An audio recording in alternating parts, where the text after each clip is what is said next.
Hi, coaches. Thanks for joining us to look at a subject that's dear to all of us, and that's football.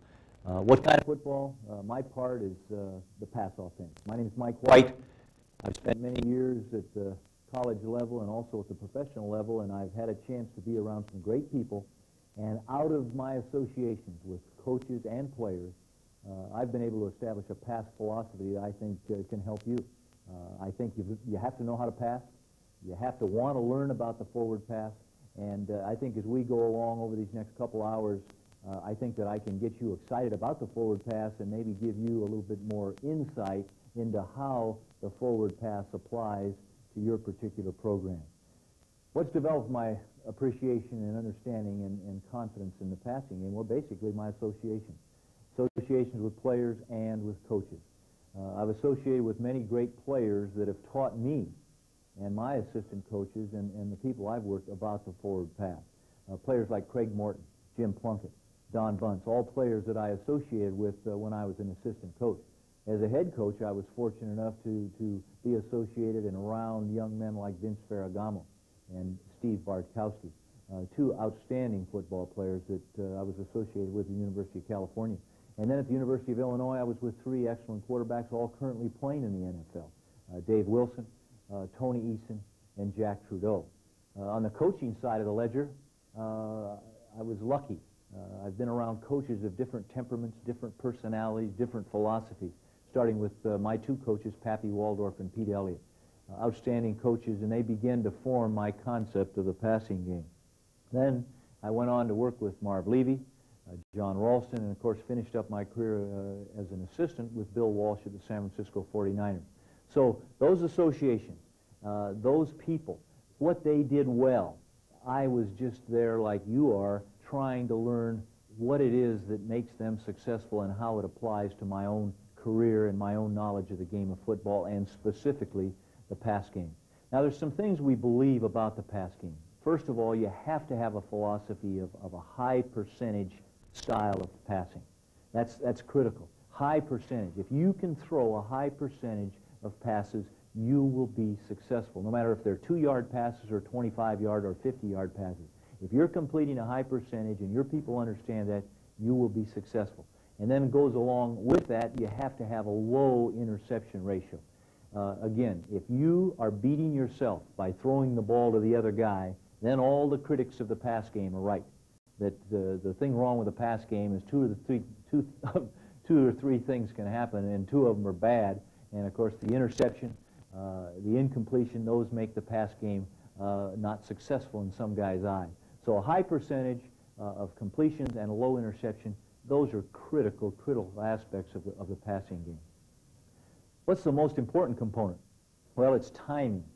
Now, that's a word that you're going to hear me talk about all during this lecture, and timing is purely the key to passing, and timing means that when the quarterback is ready to throw, that all of his receivers are ready to receive the ball. And on the other side of the coin, when the receivers are ready, the quarterback is ready to throw him the ball, and vice versa. So timing, the ability to time up a passing game along with the particular action that you're going to employ, is very, very key to the success. We believe in multiple formations. We believe in very simple pass protections that are key to the success of any kind of a passing game. We also believe in what we call a complete passing game concept, and we're going to get into that in just a few minutes, of all the aspects of a complete passing game. Okay, now to finish off this first segment and maybe take you into the second part of it is, what about a system? What does a coach like Mike White feel about a system of passing the football? Well, here's what we believe. We believe that the system is a creation of the players involved. You have two philosophies. You either cram the players into the system and try to make it work, or you fashion a system around and based on the talents of the players. And of course, that's what we believe in. And then on top of that, if you want to successfully throw the ball, you've got to make two decisions. Number one, you better make a commitment to the passing game. You better make a commitment to it. You better study it. You better understand it. You better see how it applies to your team and your personnel. And then you have to allow the necessary practice time so that you can perform the intricacies of a passing game. So if you'll make a commitment, and if you'll spend the necessary practice time, I believe that you can be a successful pass game coach, and we hope that we have a part of that success. Now that you understand my philosophy of the pass game, let's examine the next subject, which is analyzing personnel and determining what you got so that then you can create some sort of a system that's going to best utilize the people you have. Well, obviously it starts with a quarterback. And let me just say this. The quarterbacks come in all sizes and shapes. I don't think you have to do much with them if they basically have the kind of arm you're looking for. You don't have to overcoach him, and please don't overcoach him. Find your quarterback, find out what his physical attributes are, coordinate that with what he can do from an intellectual and a mental standpoint and how much knowledge he's got, and then as we go along, you're going to see how we can create the kind of plays, the kind of pass action, and all the rest of it that will go into using him to get the most out of his abilities. This is a critical statement. And again, a lot of people think you got to have a 6'5" quarterback. Some think he's got to be believe me, just find the guy that's got the qualities that quarterbacks must have. Number one, is he a leader? If he's a leader and he's got some competitive instincts, and obviously he's got some sort of an arm that can deliver the ball so far downfield, you've got the right guy. Now put your arm around him, love him if that's the word, and give him the kind of confidence so that he can lead those other 10 guys down the field and get across the goal line. And believe me, it's that simple.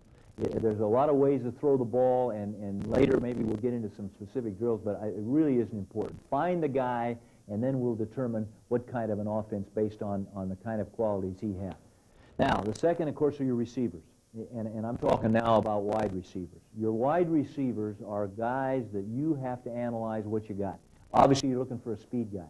If you've got a speed guy, that's going to help you in one kind of offense. If you've got a bunch of slow guys, then that may be another aspect, and we're going to develop that as we go along. But knowing the kind of receivers that you have and what they can do is going to be critical to the kind of offense that you're going to create. Because, again, you need a guy with speed because that's going to stretch the defense and going to allow you to do a lot of different things with your other receivers. If you just obviously don't have a guy that can run fast, then you've got to determine how many receivers you have, how many you can incorporate, and just what kind of hands they have.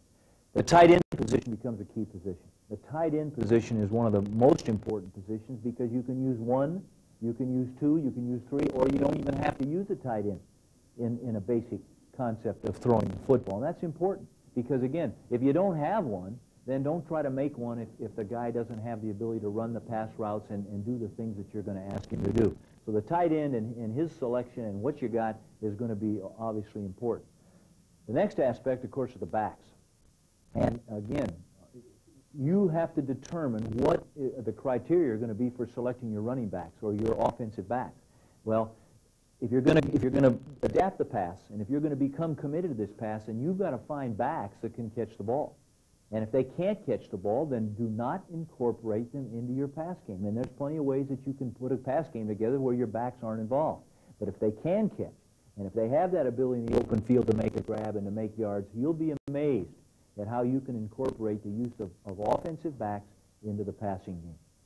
The last aspect, and it's not as important, but it may be important when we start making the decisions of what kind of a pass game you're going to use in your particular role, in your particular coaching situation, is the offensive line. Now, linemen come in all sizes and shapes too, but you have to know, and I'm an old offensive line coach, maybe I don't look like it through the years, but if I'm selfish to one thing, it's knowing your offensive line and knowing what they can do. Because if they have the kind of ability to protect man-to-man, then that is the best type of protection. Because then it's very easy to identify mistakes. Because again, if you didn't get him, then somebody, you know exactly where you stand and you know exactly where you can improve your protection.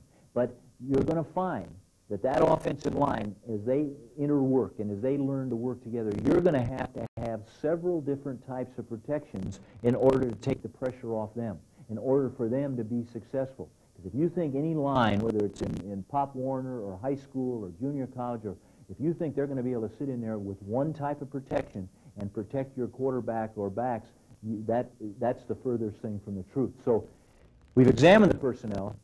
Not very specifically, but I want to get you excited about the fact that inventory what you got. Inventory your program. And remember, unless you're in professional football, it changes all the time. And so what was good for you last year may not be where you should start next year. So again, that's a brief look at personnel. The next subject that we're going to look at is now how do we take some of these personnel decisions and incorporate them into formations? Because formations now, and whether you incorporate one-back or two-back football, is going to be the key to where you start your offensive concepts and obviously where you go with your pass game. We've talked about personnel, and we're going to now move into looking at how that personnel incorporates into our system and the formations we select to begin the pass game. Let me just digress for 1 second and maybe overlap both areas. The pass game is an educational process, too. It's an educational process within the entire offensive unit. And this is where it begins.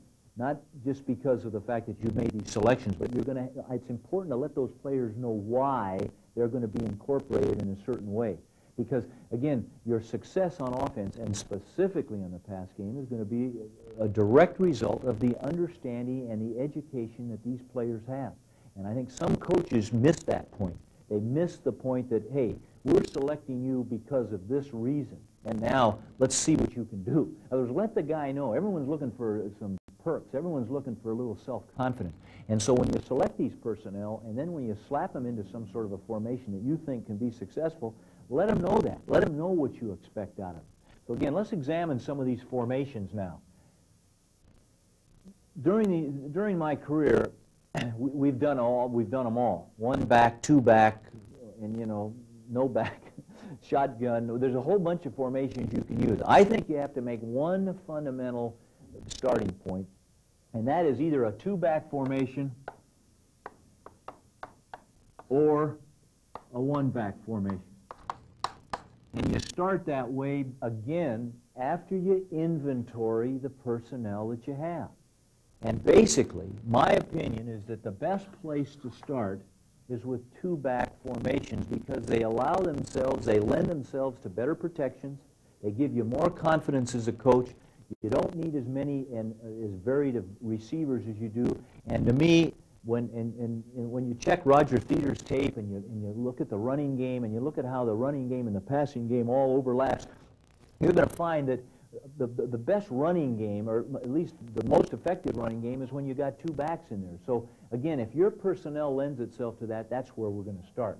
And you're going to hear us talking, and you'll hear me talking during the remainder of this lecture about different formations. And good two-back formations, obviously, start with a tight end, a wide receiver, a split receiver, and then two backs in some particular area.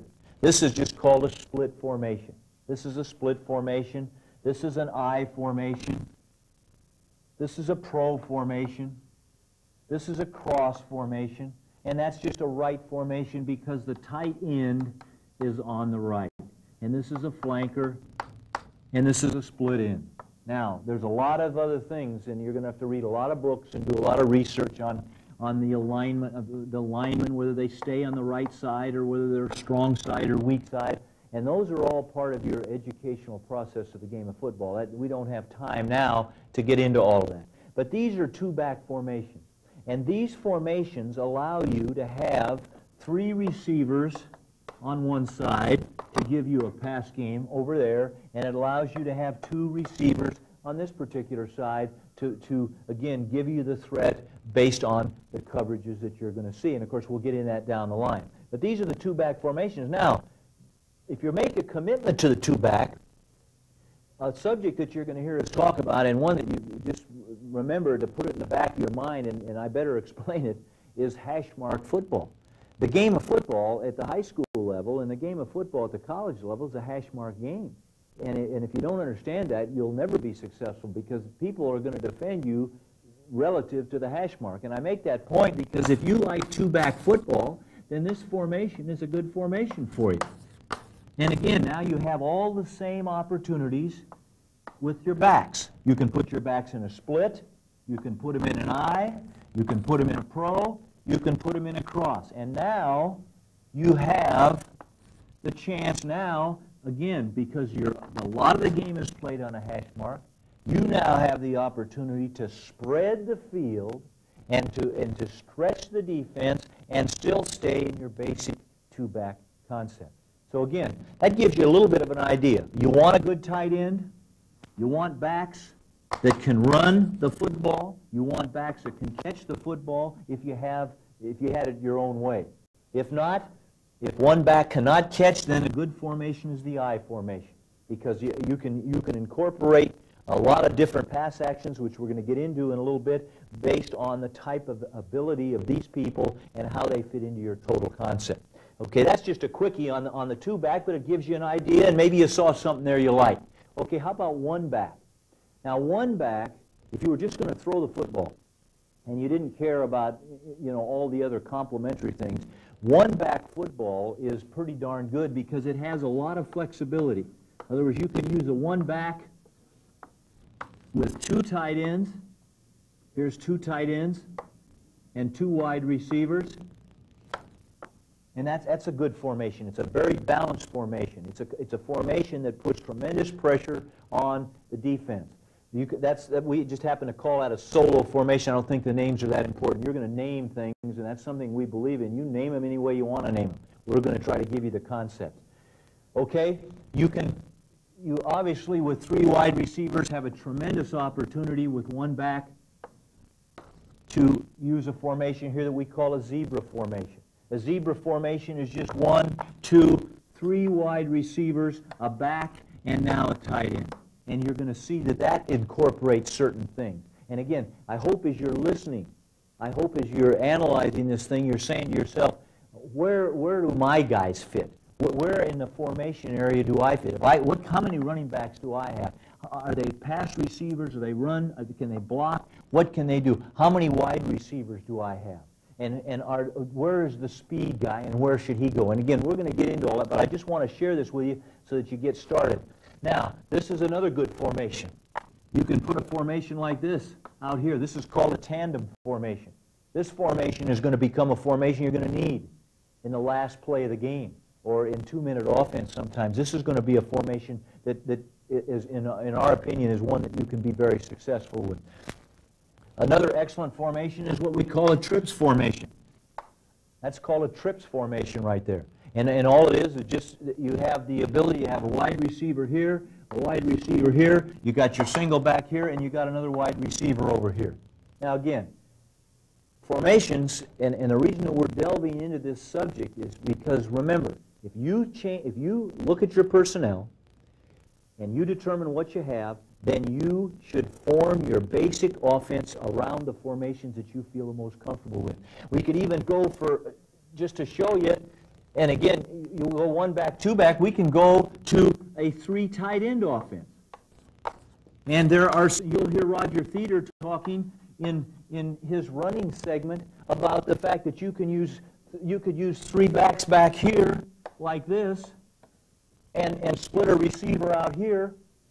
And again, you say, well, wait a minute, that's a running format. It doesn't make any difference. You can throw just as effectively from this formation. You can throw the pass just as effectively from there if that's where you begin. Don't ever think that the wishbone formation isn't a good formation to throw the football from, because you're going to create things that the defense is going to have to do to stop what you do, and then you can create a passing game that's going to be successful. So remember, don't limit yourself. If you decide you want to throw, and if you understand and believe that we're right, that you have to throw to win, start wherever your personnel allows you. 1 back, 2 backs, 3 backs, 1 tight end, 2 tight ends, 3 tight ends, 1 wide receiver, 2 wide receivers, 4 wide receivers. Do whatever you want, and then we're going to take you to the next phase, which is going to be our complete pass game theory. In other words, that no matter what you do, you better have in your offense, you better be able to draw and to screen, and you better have a play pass, and you better be able to do everything within your little system so that you have a chance to succeed and that they can't zero in on you. And that's where it becomes exciting. And then when we go from there, then we'll go into the specific plays that would be incorporated into many, many of these formations. We've examined our personnel, and we're realistic about what we have. We've taken a look at formations, and hopefully now you've selected a formation or 2 or 3 to start with, because that's the key. Don't try to do what other people do. Don't try to do things that your people aren't capable of doing.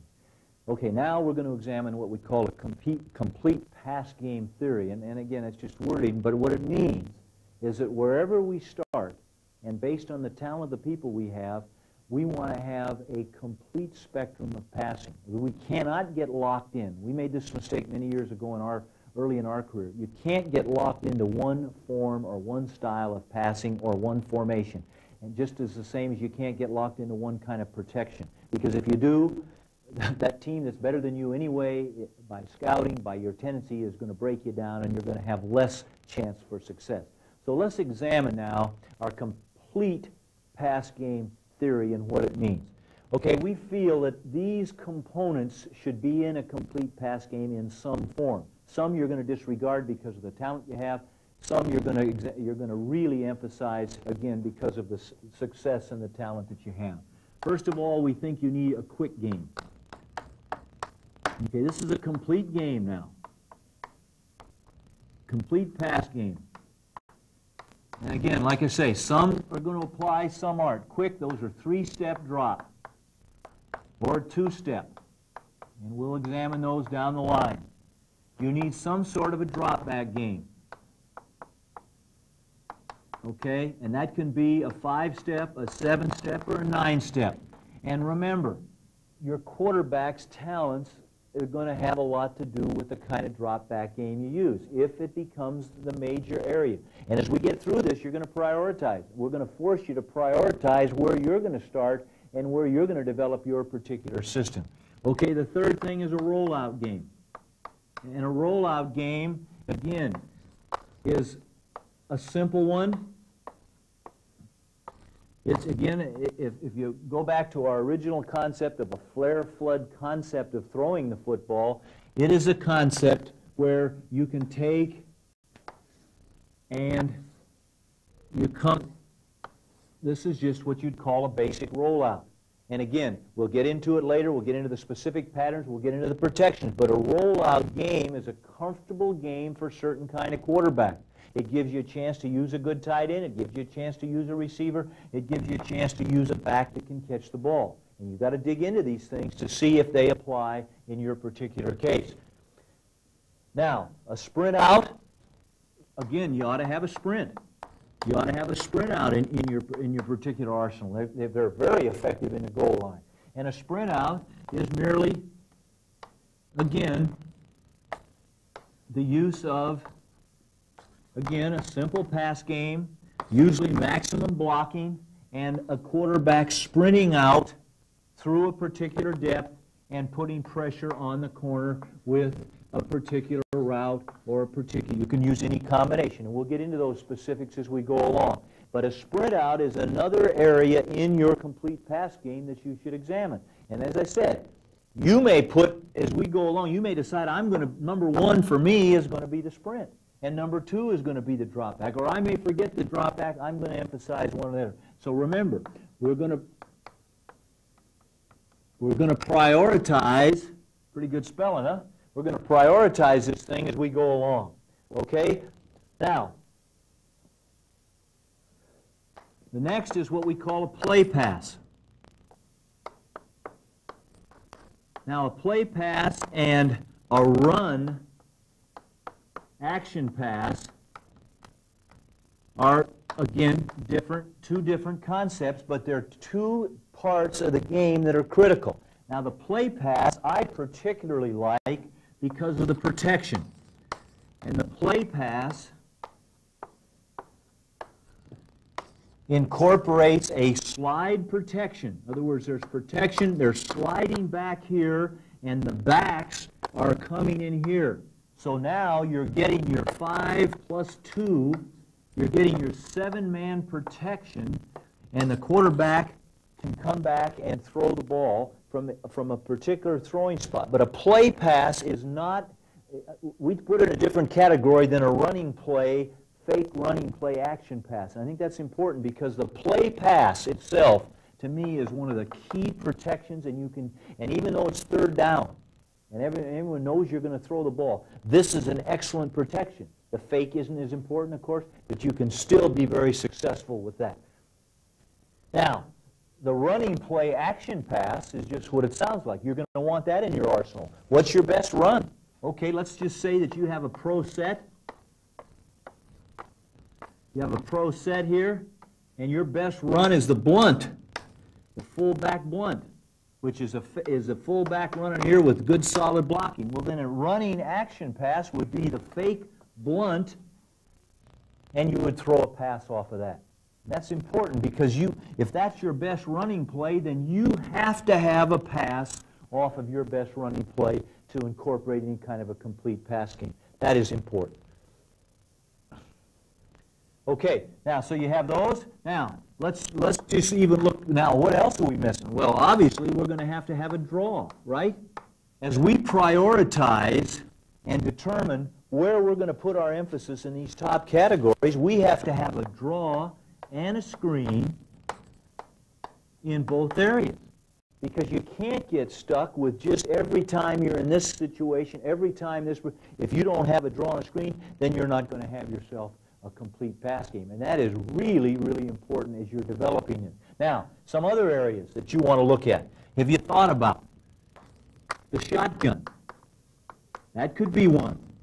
That could be something you could incorporate in a complete pass game. If you've got the kind of center, I've never been a big shotgun guy, but that doesn't necessarily mean it doesn't apply to you. If you've got a center that can center the ball and that has the kind of poise and the physical ability to block after center, the shotgun's good because it gives your quarterback more vision. It gives him more time to find his receiver. So that could be something that you might incorporate in it. Okay, you could incorporate what we call a bootleg. And a bootleg is a concept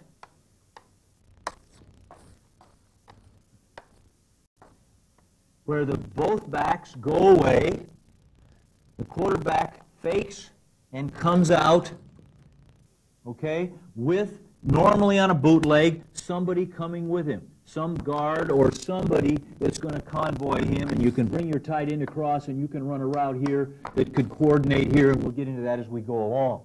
But again, that's a bootleg. The bootleg's good because maybe you have a strong running game. You have a quarterback that's not very tall. Maybe you want to get him out and get him on the corner so that he can threaten him. That is a good action. So bootleg is real good.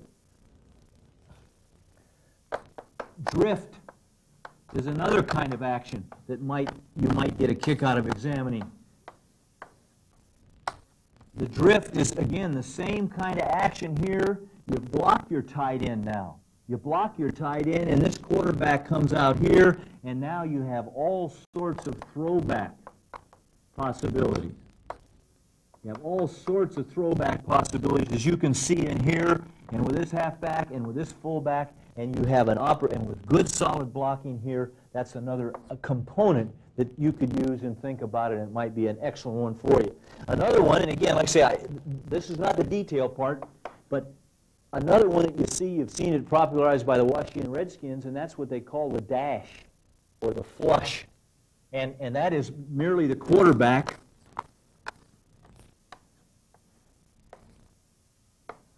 on the snap of the ball coming straight back, and after a predetermined time, 2.5, 3 seconds, he goes to the side. And then again, you can incorporate some tremendous routes with some tremendous depth that will allow you, and then of course your linemen have to know how to protect, and you protect the flow, and your quarterback, again, who maybe you don't think's a good drop back man, maybe he's not good at the play path. This guy might just be the guy that can run the dash or the flush or what they call the scramble. Okay, those are excellent pass things, and again, more complementary things that you obviously can use in the complete pass game. Okay, now let's jump over on the defensive side of the ball now, because again, in our educational process, before we can put up a specific play, we've got to take and analyze the defense and analyze the defensive zones, and so that when we talk to our quarterback and discuss the type of pass and the type of pass category, which we're going to talk about, and what the depth of the route is, we have an idea of what we're trying to attack. Okay, let's do this. We'll take and make a field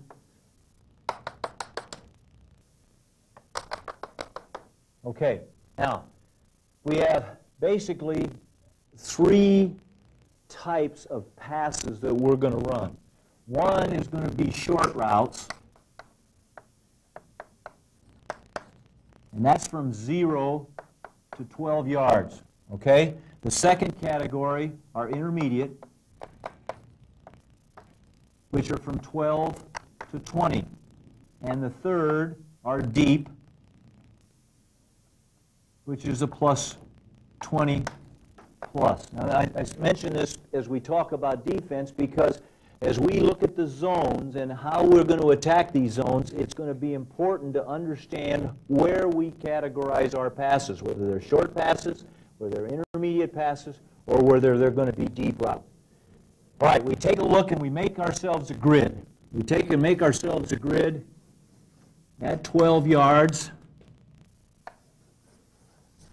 at 20, and again, we take and make a flat zone, a curl zone, a hook zone, and then of course mirror them on the other side. A hook zone, a curl zone, and a flat zone.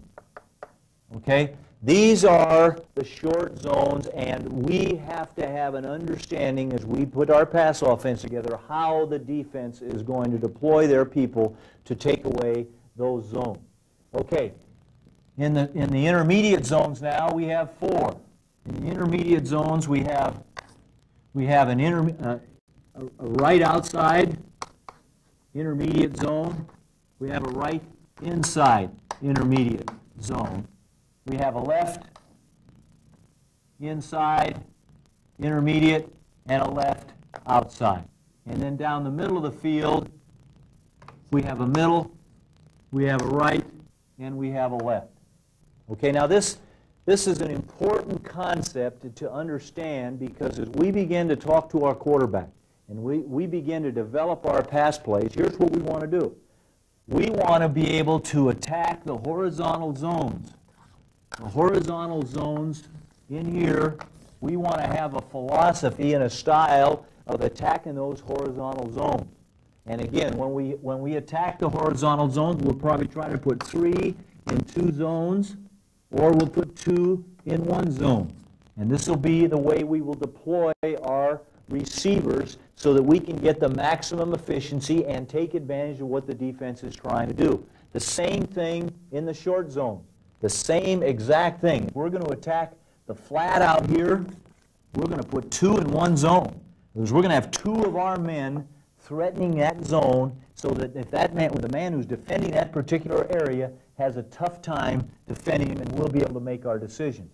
You're going to hear other terms as we go through this tape. One is called an alignment key. Okay?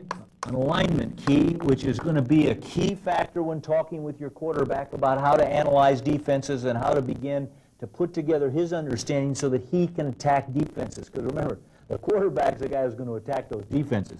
The coach can help, the quarterback's going to have to execute. And then the second is a movement key, or keys.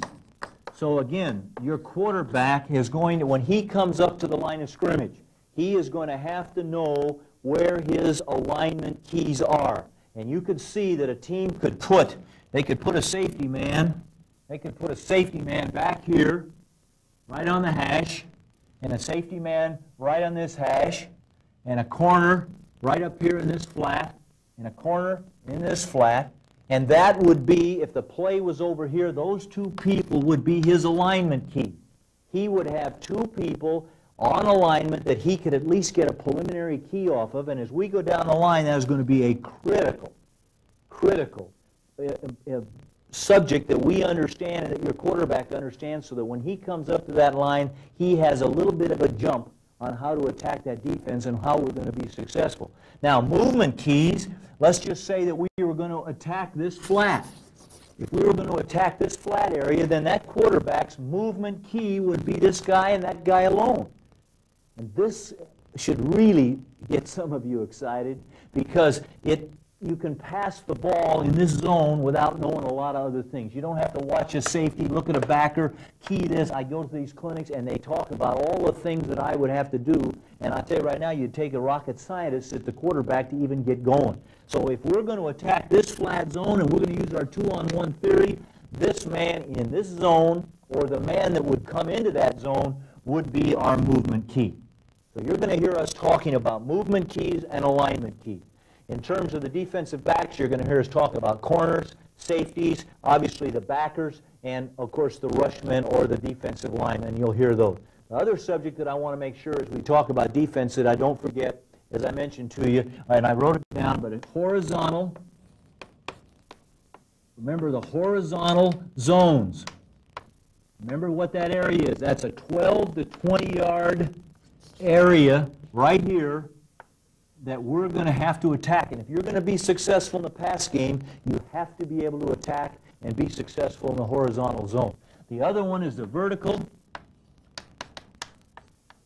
seams, and an understanding of the seams that are created. This is a vertical seam. This is a seam that's vertical. These are vertical seams. There's a vertical seam here, and there's one over here. In other words, the ability not only to throw the ball horizontally over the defense, but to throw it vertically in between the areas that the defense vacates. So again, this is an important thing to understand. It's important to know, and in terms of your preparation with your quarterbacks. And then we have to take the next step, which is to talk about both the alignment ratio that the defense has, and then what the pass-rush ratio is after the defense has already materialized. So we're going to move from this into looking at the ratios that our formations are going to create on the defensive alignment. An easy way to clarify and maybe even better understand the defensive grid that we just talked about is to think of it in terms of a 6-4-3 defensive grid. Obviously, the 6 short zones were from 0 to 12 yards, and that is going to be your short passing game. And most of your pass game is going to take place from 0, or the line of scrimmage, to 12 yards deep. The 4 intermediate zones are from 12 to 20. This is the area that, again, I'm going to repeat it because it's something that is the key to pass success today. There are the horizontal zones. Remember the horizontal zones from 12 to 20, and the vertical seams, which are those seams that are created in that particular area from 12 to 20 yards, and that is a key one. And then, of course, your 3 deep zones, right field, middle, and left field, are your deep zones, and those are the areas that, of course, when you get into individual routes, when you get into skilled player and utilization of a skilled player, you're going to try to take advantage of people in the deep zones, which are the plus 20, the 20 yards and longer.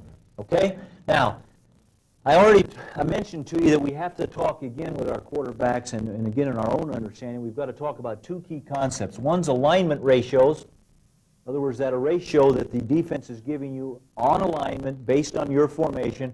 And the second one is the pass-rush ratio. Now, that usually is a tendency. A pass-rush ratio is usually a tendency. Talk about alignment ratios. And this is the key to performing in the pass game. We'll start with the example of 2-back football. If we present a 2-back formation, we are dictating to the defense that they must line up in a 7-4 alignment ratio. And your pass game will be determined, and your philosophy of your pass game will be determined by how they line up in that 7-4 ratio, and then how your protection takes advantage of it. Let's just say they've got their 4 deep, so now they're in some sort of a 7-4 ratio with the remaining people that they have. You're going to release your tight end. You're going to release him. You now have 5 blockers plus 2. You now have the ability in your particular protection with the 5 blockers here, the 2 blockers here, you now have the ability to block 7 of those people. And it's important when you put together your protection that wherever they line up, whether it's in whatever protection you employ, that you feel comfortable that you can handle a 7-4 ratio. If they're not in a 7-4 ratio, and this is particularly important for a lot of you high school coaches, where you get against a team that has a safety, a corner, and then they employ 8 men in some form in here. Well, you now have already been dictated to by the defense, because now they have put you, and they are in an 8-3 ratio. A typical alignment in high school football is what they call the split 6 defense. And an end here, and a backer here, and an end here, and a backer here. These people now, immediately, their alignment ratio causes you to make an adjustment in your pass game. And it's something that, as I said, you have to understand. It goes into your protection. As we get into specific plays down the line here, we will show you how to take advantage of this. But you now, if you release this tight end, you now are at a tremendous disadvantage in, number one, in any kind of a man protection. If you're trying to employ any kind of a man protection, you got 7 versus 8. And you now have to incorporate, and we're going to talk, when we talk about the quarterback, and we talk about what we call our look principle, when we talk about our alert principle, when we talk about our hot principle.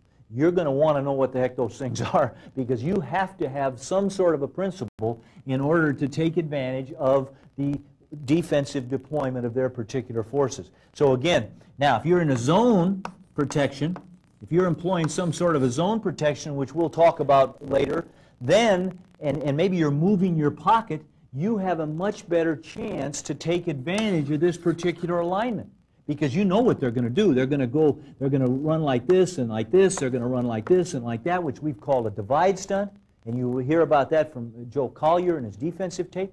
There are stunts like this. Those 3 men can't block those 4 guys in man coverage or man protection. So now if you're going to run some sort of a zone protection and maybe sprint out, or run a sprint out protection, or a half roll, or whatever, you now have the chance to get away from those people. And again, these concepts, the alignment concept as well as what they call the pass rush ratio concept, are going to be very important that you understand it.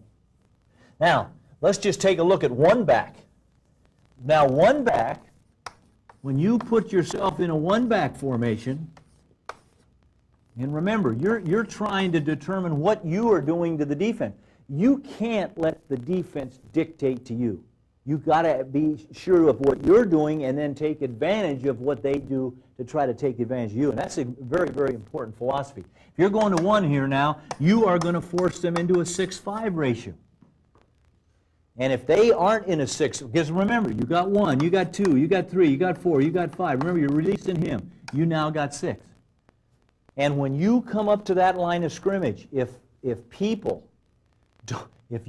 they have 7 guys still in here and are employing a 7-4 ratio, either because they didn't know you had the formation or because they think that they're going to take advantage of your ability in a one-back formation, you have to have a philosophy to take advantage of the 7-4 ratio when they have to play a 6-5 ratio to take advantage of one-back football.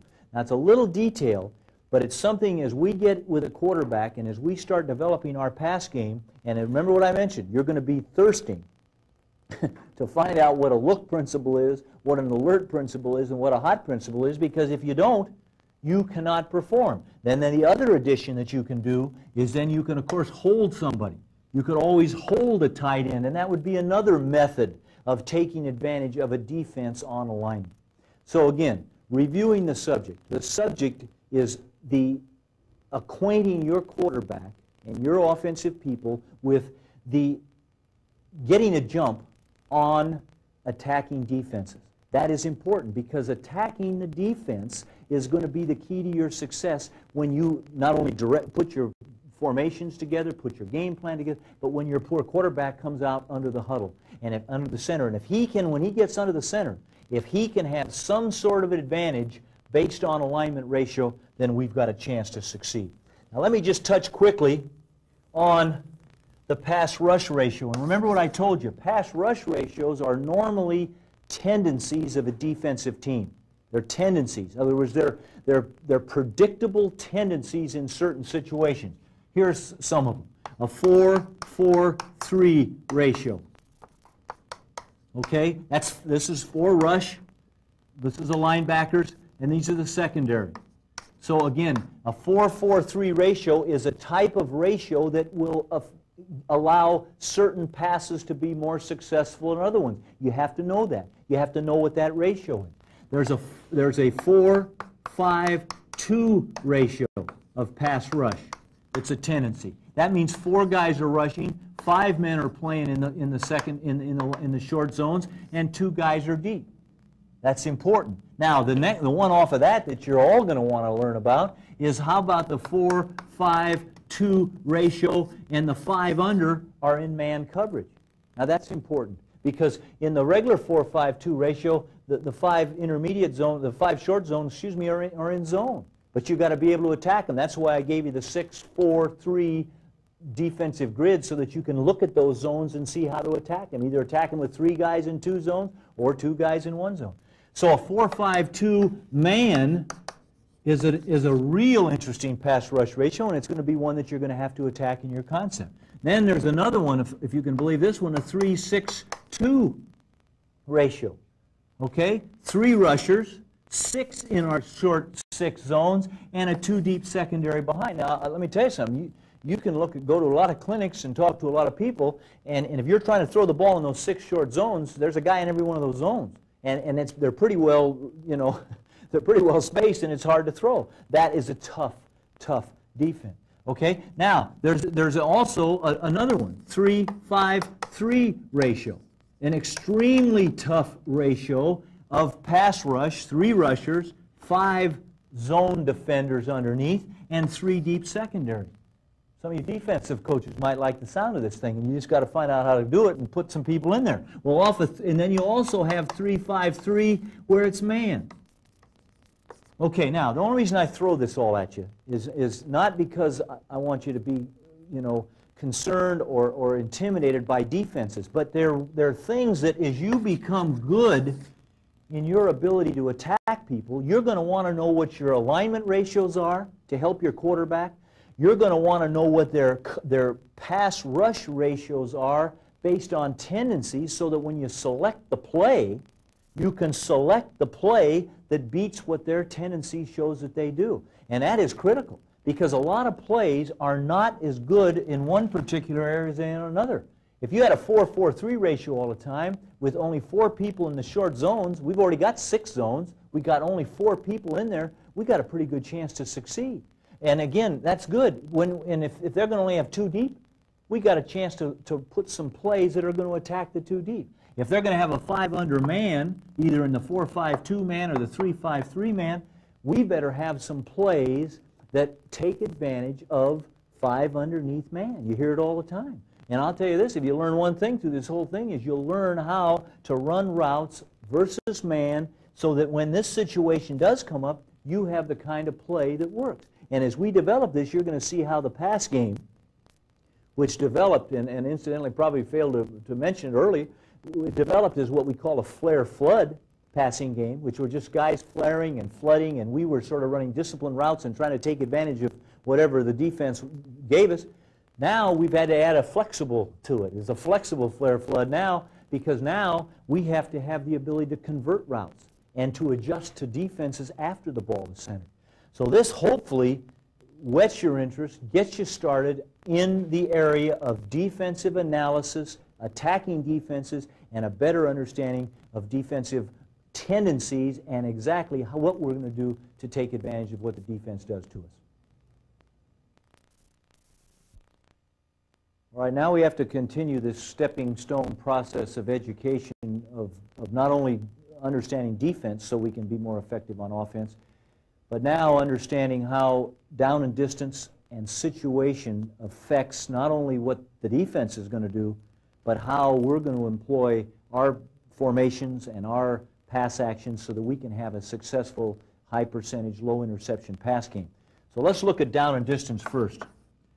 Down and distance our opinion is that there are normal downs and there are obvious downs. Normal downs are 1st and 10 and basically 2nd and 4 to 6. Those are the only downs that are normal in football. And you have to have a philosophy on offense in those downs, and you have to understand the team you're playing, what their defensive tendencies are in those downs. And as we go along, you will also see that, and Coach Theater will talk about it, and I think you'll hear all of us, will not only determine what we're going to do in that particular down and distance, but what the ratio of run to pass will be, because that's a critical subject. You can't just line up and throw the ball every down any more than you're going to line up and run the ball every down. So, for instance, in a normal down, which is 1st and 10 or 2nd and 4 to 6, we might go into the game establishing a 50-50 balance of run and pass on 1st down. Now, that doesn't apply to much here, but it's something that I want you to understand as we talk about game plans, or as someone in this series talks about game plans and the development of a game plan. This is how detailed you have to be. And then you will identify which runs and which passes in these normal situations. Now, the problem with normal downs is there's very few of them.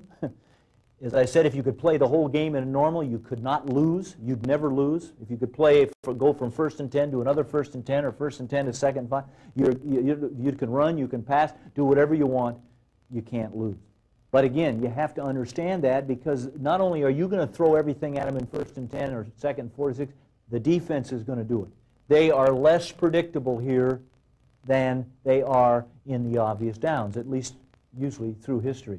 But again, if they become predictable, then that gives you a much better chance to succeed, because you're going to use your 6-4-3 defensive grid, you're going to use your alignment ratios, you're going to know the pass-rush ratio, and you're going to have a chance to have some knowledge and understanding on what you're going to use even before you start employing it. Okay, obvious downs. Okay, 2nd and 7+ is an obvious down. It's an obvious down. He's going to do something, and you're going to have something that's a little bit more specific, because you have created yourself on offense into what we call an obvious down, because you're behind the down and distance. You've also allowed the defensive man to do something different in that particular down and distance himself, because now he can use a different pass-rush ratio. He can use something that he thinks takes advantage of the down and distance. So you'll have to be ready and have a plan in those areas. Okay? 3rd and 3 is a real obvious down. A real obvious down. We've used some bad language to determine that down in a pass, because it's a down that it's tough. It's a tough down to perform. If you're a great passing team, it's hard to gain 3 yards when they know you're going to pass. If you're a great running team, it's hard to gain 3 yards with a run when they know you're going to run. It's almost like a 2-point play. So, boy, you have to have a philosophy there, and you have to study tendencies, and you have to know what you're going to do in those particular situations. 3rd and 4 to 6, obvious. 3rd and 7 and 9, obvious.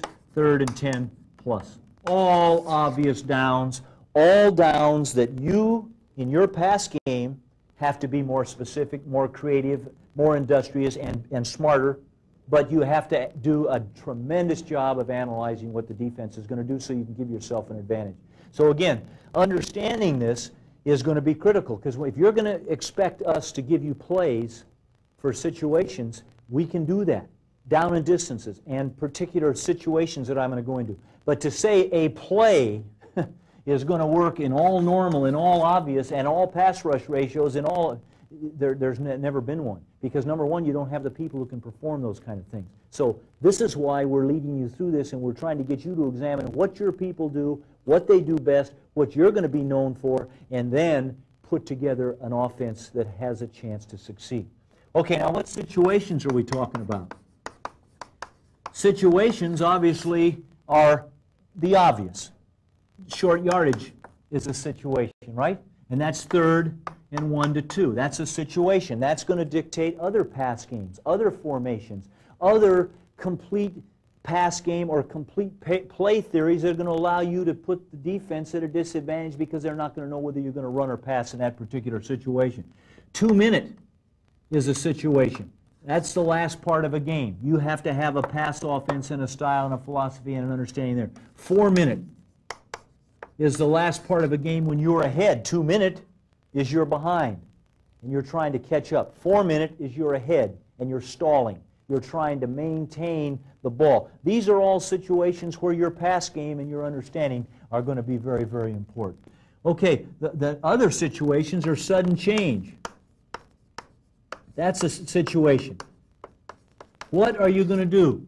I heard Coach Theater talk about it. I think in his tape you're going to find a specific play in the running game for sudden change. I think we can give you one in the pass game as well that's going to give you something to do. Because remember, you got the guy at a psychological disadvantage.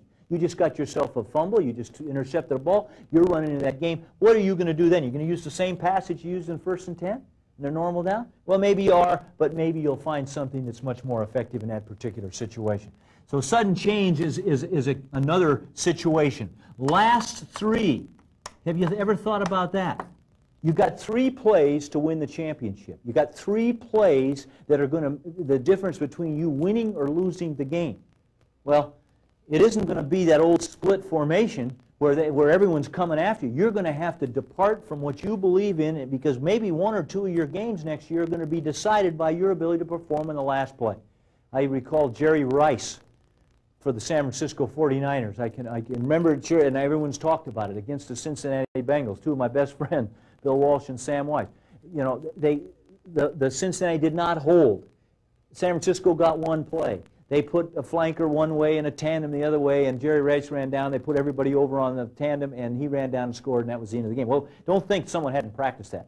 Don't think that someone just drew that in the sand and said, hey, we ought to try that one now. It might work. So again, this all develops. Now, the situation that you're all going to have an interest in is what happens inside the 20 when you're on offense moving in. How in the heck am I going to get across that stripe? Because as good as the pass game is, it gets tougher as the field gets shorter.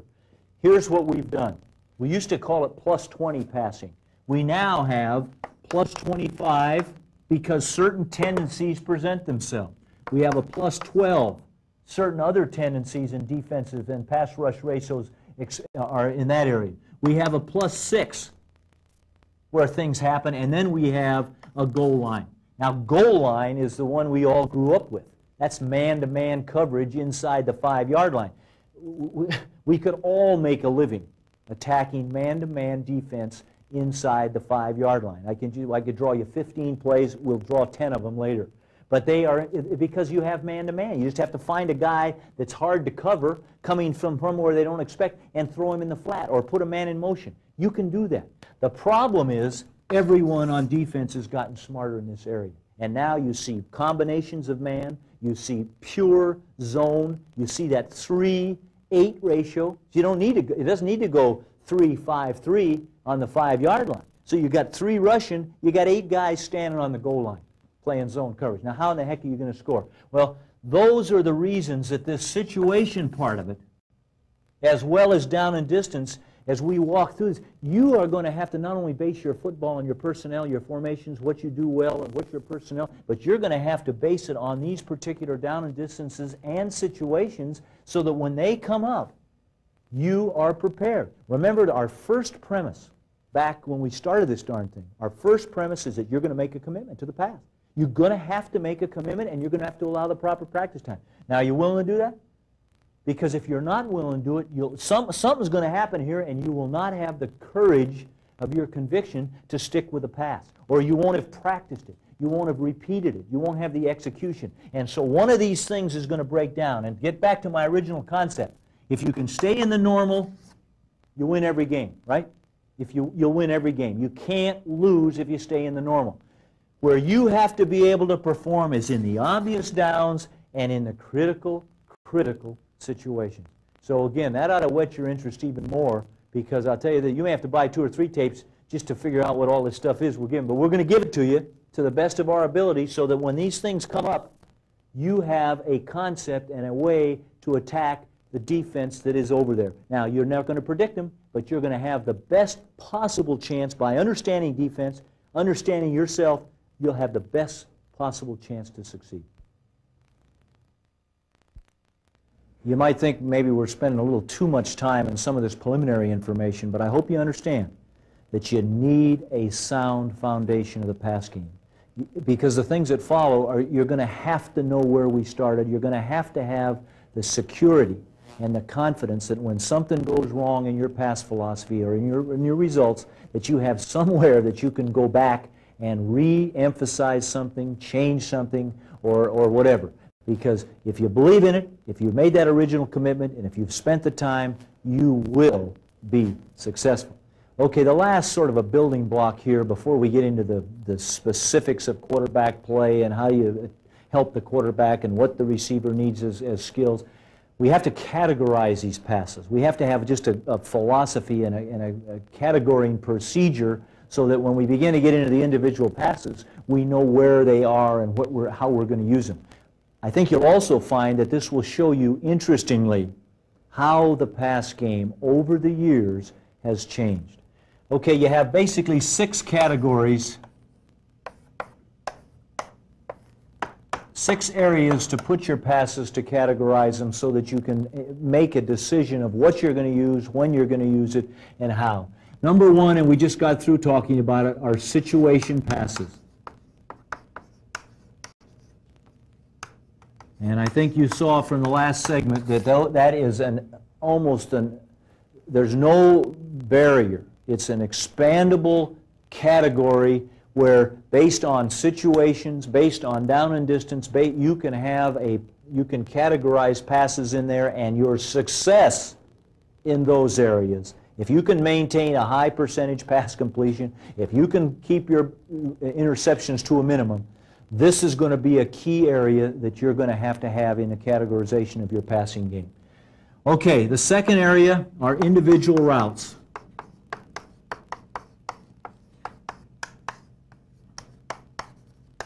Again, I'm not going to detail any of these now to any great degree, but we'll come back to each one of these categories down the line and identify several specific passes in each area. Now, individual routes are basically routes where the quarterback knows exactly who he's throwing to when he gets the play, when he calls the play, and when he comes to the line of scrimmage. And if it isn't going to work, then the quarterback's got to do something about it. Now, these could be, and you'll see this as we go along, we name most of our pass routes. You could put a play 57 stop Z-dog. Z-dog is an individual route. It's a route that's going to be thrown to an individual man off of one of your base concepts. It could be a screen is basically an individual route. In other words, a screen is thrown to a person. If he's not available, if he's not there, then you've got to do something else with it. But individual routes are routes that, for the quarterback who lacks confidence, who needs things to be very, very cut and dry, this is a category where you're going to put some passes. You'll be able to use a speed receiver in this particular area. You could call a play anything Z-go, which means you're forming a formation, you're putting a pass play out there, and then you're running an individual route to your Z. And no matter what happens, you're going to throw the ball. Delays fall in that category. You can use a tight end delay, and the quarterback, even though there's a lot of other things going on, he knows that what he is doing is looking at and going to throw to the tight end. If he's not there, then he just throws the ball away, does not throw the interception, and you got a chance to line up for the next play. So individual routes are ones that come off of some of our other categories, and they're ones that you should begin to examine based on the abilities of not only your quarterback, but of his individual receivers. The next category are primary routes. Now, this is basically why our style of offense, which was initially a flare flood concept, is now, for want of another name, a flexible flare flood concept. Primary routes basically are routes thrown to one man with a layoff in the event that that one man can't get open. And they're basically routes that you'll hear us referring to as routes that are converted by the receiver, no matter what the pass rush ratio is, no matter what the coverage is. The primary route puts it on the number one receiver, and he does have a layoff only if this guy doesn't get open. The terms you'll hear are option,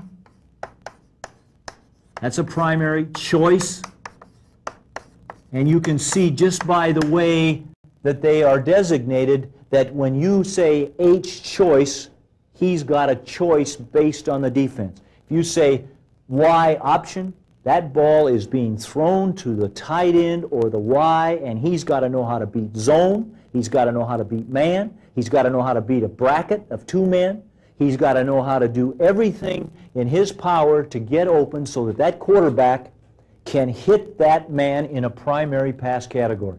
If all fails, there's normally at least a layoff so that the quarterback has a chance to take advantage of a defense that's too good or constructed so that you just can't perform in those particular areas. The key to football is the primary pass game and the ability of receivers to convert routes, understand defenses, and be able to perform. That's why from the very first of this series, I've told you that pass offense is a unit function. It's a unit education, not just the quarterback and the coach.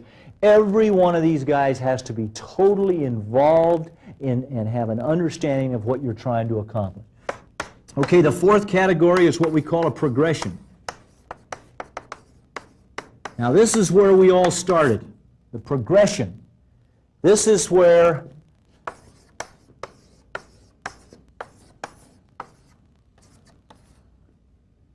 you put together a route of levels. You might run this guy at 14, okay? You can run this guy at 6. And you can run this guy in what we'd call a flare and to come up, split the difference between here. This is what you would call a progression pass. It is disciplined. There's no route conversion. There is no individuality by the receivers. This man is going to run to 6. This man is going to run a junction point, and that's another term you'll hear us discussing later, junction point. He will have to run to a 14-yard junction point, run a disciplined route, and now the quarterback goes back and he makes a decision based on what he sees. This is the way the game, when we first started coaching, almost our entire emphasis was on a progression. You've heard of layers, the 16, the 8, and the 4. Layered, stretch. You got to stretch the defense, you got to make the defense wider, and then you got to put people in there. This is the progression theory in our style. But they're disciplined routes. Everyone is where it's drawn on the board. And so everyone must get there. The entire pressure of the decision and the performance comes on the quarterback. Plus, as soon as someone's route is deviated, as soon as this guy here can't run 14 yards and plant a foot here and ends up in here 6 yards and now ends up over here, the whole thing falls apart.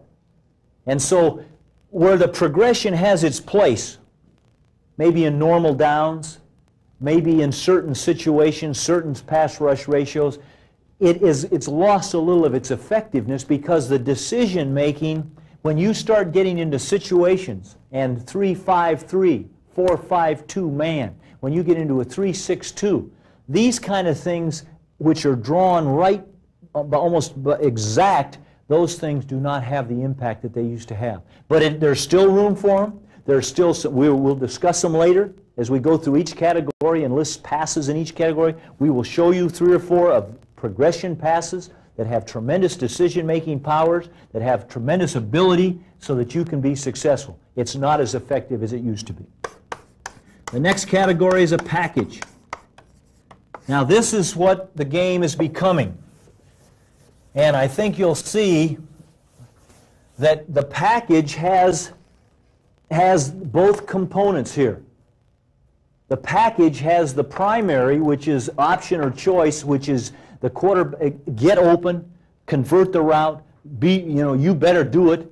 And it also has some of the progression theory. And let me show you how. Let's just say that we want to take a pass route and we want to beat cover 2. Okay? Remember our philosophy. We want to hit the vertical seam over here and beat a predetermined cover 2 in this particular area. And we just happen to call it a Spartan, but you call them whatever you want to call them, or we call them a double go, okay? And we called it here, and this guy came off and he ran his streak. This guy ran his seam to either, again, to try to occupy that safety, or if the safety overlapped, stay away from this other safety to throw the ball. You've all used this pattern. Call it what you want. But the quarterback calls it, he calls Spartan package. Okay, if you don't get what you want over here, if they don't give you 2, they give you this, and the play now doesn't have the same effectiveness, the quarterback, remember our alignment key and our movement key, let's just say on alignment, he saw the alignment key. Boy, he said, that's great, we got it. We've got the Spartan, we've got him, we're going to beat him in the vertical seam, and we're on our way. Just at the last minute, they jump back in disguise. And you've got to be ready for disguises. They don't give you that at most clinics because they just draw a pass and they say it works. That isn't going to work as effectively in there. So now, the quarterback on his movement key, which is this guy, now goes from a progression to a primary. And over here we have the guy running an option. So now you have in a package here, you have, and you've heard it discussed, full field reads, whatever they call it. This guy now is now running his option route, which is a primary, which we're going to get into in tremendous detail with a pivot hook here. Now the quarterback has got, and depending on where he deploys his back here, he has that ability of a primary. If the Spartan or the double go does not work because of the coverage, which is what you wanted to attack, you now have your number 1 play, which is a primary, which is you better get open. If you don't, we're going to hit this guy. So you can see that the package is one that's it's got boundless opportunities for development. The opportunity to hit those horizontal zones, to hit the vertical seams, but not be a play behind. Because the problem with a pass game, and you've got to be careful, is that you're not a play behind. You're calling out, and they take it away. Then you're calling in, they take it away. You're always a play behind. This offers a temporary or hopefully a possible solution. Okay, the last category of pass are pass specials. And don't ever forget these. These are powerful in certain times. These could be either players. I know that when Jerry Rice goes into a game, I bet you that he has 6 specials that, based on formation, based on alignment, based on the way they maneuver things, they get him in a position to make a big play. Because remember, as good as pass offense is, the 2 things, don't throw interceptions and make big plays, are going to ultimately make for your success. So specials could be anything. It could be a fake reverse pass. It could be on 3rd and 1. We used to have a play we called 22 jump, which was just the back, old Chuck Muncie, when he was making his living at the University of California, a tremendous back that we had. He would jump. He had that those elastic legs. He would jump. We was called fake 22 jump, Z go. Well, that comes in here. And you have to be ready to practice that. And so on 3rd and 1, when your coordinator or yourself says, that's what I'm going for, that may win the championship for you. That may be more important to you than any of these other things because you use it as a special and you use it based on subs. And don't forget, there are a lot of players in your program that by giving them a part in the play, to giving them a piece of the action, will perform, they'll stay interested, and maybe will come through with a big play. So these specials can be special plays, or they can be special plays using a special person. The running play, you've got a running back that's left-handed. Never can forget good plays that we've had through the years, had a running back that was left-handed.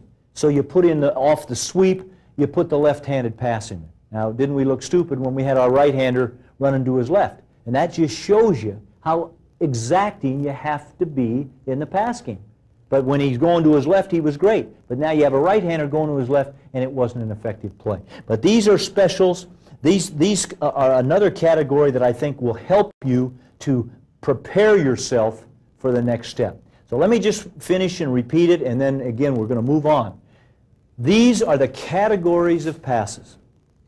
And you have to, as you plan your practice, as you select your personnel, you have to decide in which area you are going to put your emphasis and how many in each particular area. You have to have situation passes. You're going to have them against nickel. You're going to have them in the plus 20, the goal line. You know you're going to have specific passes, and you're going to have to know how to beat the defenses. Individual routes we've talked about. Get your best receivers the ball when it doesn't look like they're going to get it. When you've got something else going on and boom, all of a sudden you hit him. You can throw a quick screen out there. There are many, many routes to get good players the ball with an individual route. No layoff, no decision making, just hit him or throw it away. Primary, we've talked about the option choice concept. Progression, slipping. Progressions were based on defenses. Progressions were based on alignments, and they were based on disciplined routes. They're starting to slip. The package gets the best of both. Specials are something you're going to want to work on. So again, we've categorized them. We've taken you on a process here where now I think you're ready for the next step, and that's to determine the quarterback, how you approach him, the receivers, what kind of receivers, what you need, and then we'll go into the specific plays that hopefully will help you in each one of these areas. This concludes tape number 1 on the passing game. You now have a foundation with which to start to examine the other aspects of the passing game. The following tape should now be more meaningful and should help you to develop the kind of passing game that you will be proud of. Thanks for watching, and have a great season.